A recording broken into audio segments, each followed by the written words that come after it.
On nous demande de déterminer le module et un argument de z égale racine de 3 moins 3i. Et ensuite de donner une forme trigonométrique de z. D'abord le module de z. Donc module de z, on a la forme algébrique de z, donc module de z, racine de 3 au carré plus moins 3 au carré, qui est donc égal à racine de 3 plus 9. Donc racine de 12 et racine de 12, c'est 2 racines de 3.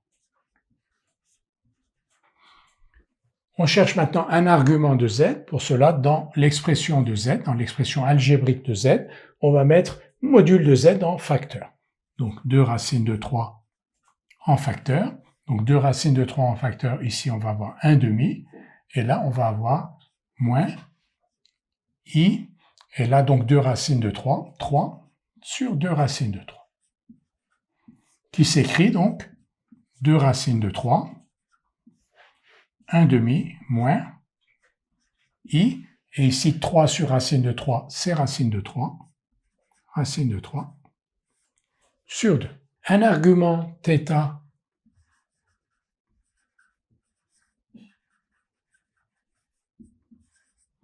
de z est tel que, ici nous avons le cosinus de θ, et ici nous avons le sinus de θ. Donc tel que cosinus θ égale 1 demi, et sinus de θ égale moins racine de 3 sur 2. Alors là, vous avez le sinus et le cosinus d'un angle remarquable ou apparenté à un angle remarquable. θ égale moins pi sur 3 est un argument de z. On peut dire donc θ égale moins pi sur 3 est un argument de z. Et une fois qu'on a cet argument-là, un argument, on a une forme géométrique de z, donc une forme trigonométrique,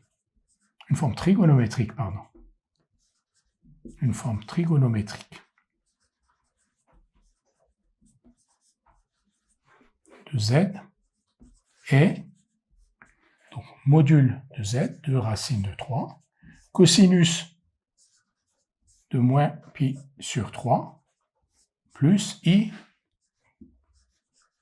sinus de moins pi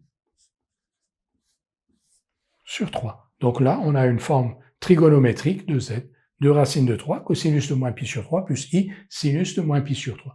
Quelles sont les autres formes trigonométriques de z? Il suffirait ici, dans les parenthèses, rajouter moins pi sur 3 plus 2 kpi, et ici moins pi sur 3 plus 2 kpi, avec k appartenant à z.